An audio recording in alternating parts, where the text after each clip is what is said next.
لیکن Peoples party کی یہ سیاسی حکمت عملی اس کو کس حد تک مثلا نقصان پہنچائی ہے، ڈیمیج کیا ہے، اس کا ذرا سا میں نے احاطہ کیا ہے، باقی وقت بتائے گا کہ کیا صورتحال ہے۔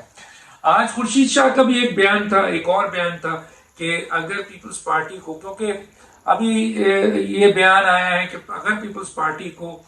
جو ہے وہ سائڈ کیا گیا یا دیوار سے لگانے کی کوشش کی گئی یا اس کو روکا گیا تو انٹرنیشنلی اس کے اثرات اچھے نہیں آئیں گے۔ ایک باضابطہ دھمکی انہوں نے دی ہے، الیکشن کمیشن کو دی ہے، اسٹیبلشمنٹ کو دی ہے،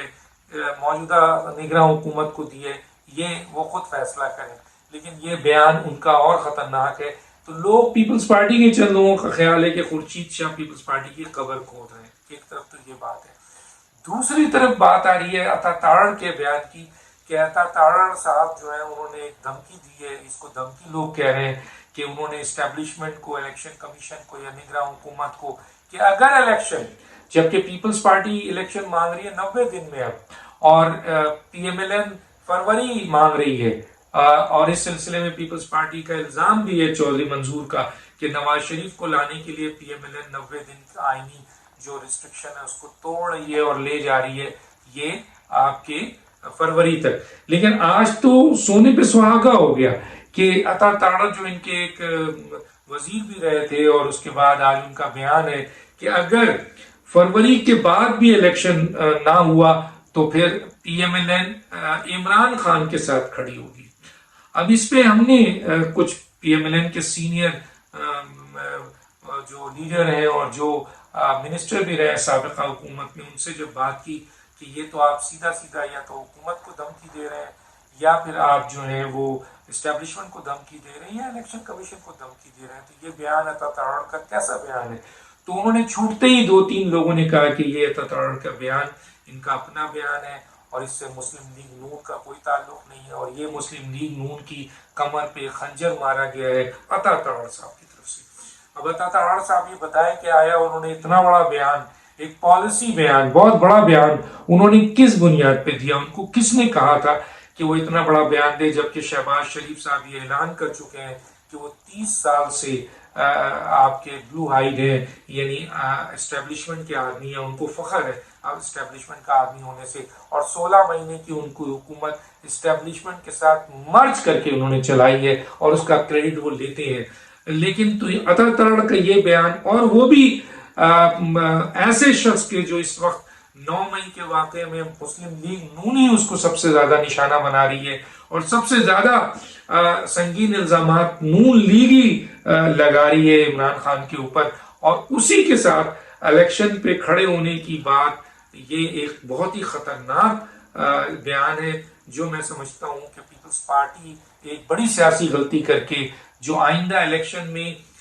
جیتنے والی پارٹی کہلائی جا رہی تھی اور اس کا وزیر اعظم آنے والا تھا، ایک دم اس کے حالات خراب ہوئے۔ تو گویا پی ایم ایل این کی ایک اچھی ریپوٹیشن بنی تھی شہباز شریف کے ساتھ، ان کی پوری ٹیم کے ساتھ، جو انہوں نے 16 مہینے اسٹیبلشمنٹ کے ساتھ مل کے کام کیا تھا اور اسٹیبلشمنٹ نے کوئی انٹرفیئر نہیں کیا، ان کو پورا کام کرنے دیا، وہ بریک ہوگا اس اسٹیٹمنٹ سے، کیونکہ اس کو اسٹیبلشمنٹ یا الیکشن کمیشن یا نگراں حکومت کیسے لے گی یہ تو وقت کی بات ہے، لیکن یہ بیان پی ایم ایل این کی پیٹھ میں خنجر ہے، یہ میں نہیں کہہ رہا، پی ایم ایل این کے خود سینئر کچھ لیڈر اور وہ جو فیڈرل منسٹر رہے ہیں وہ ان کا یہ اسٹیٹمنٹ ہے۔ تیسری طرف آرمی چیف مکمل طور پر انہوں نے کہتے ہیں نا وہ کس لیا ہے کہ پاکستان کی معیشت کو درست کرنا ہے اور پاکستان کی عوام کو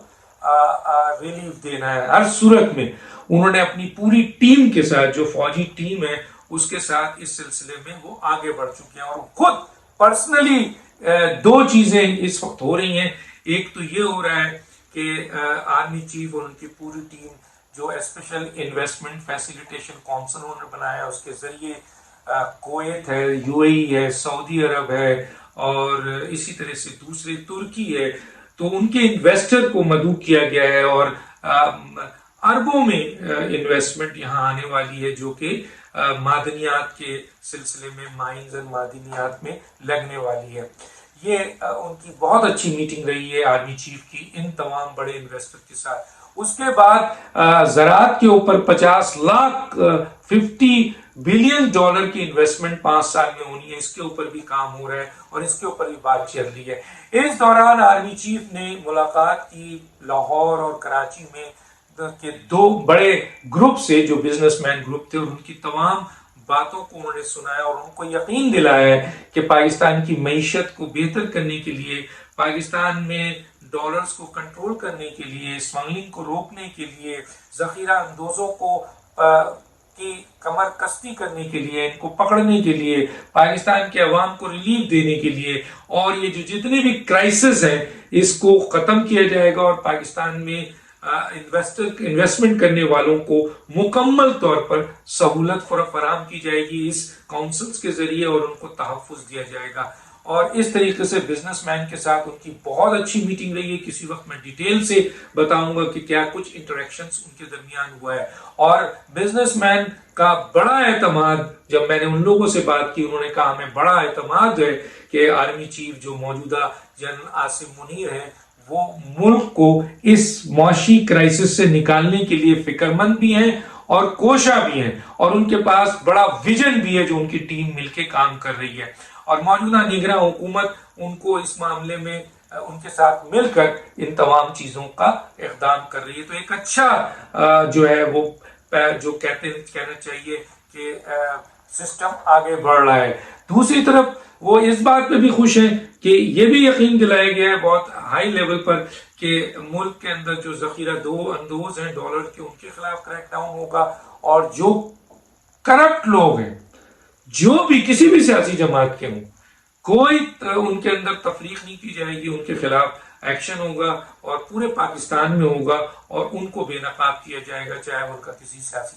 تنظیم سے تعلق ہو۔ اس بیان کے بعد اور اب کارروائی شروع ہو رہی ہے اور نام انلسٹ ہو رہا ہے اور لوگ نے بھاگنا شروع کیا ہے، تو مختلف سیاسی جماعتوں کی طرف سے پریشانیاں لاحق ہو گئی ہیں، اور انہوں نے اس سلسلے میں اب ایک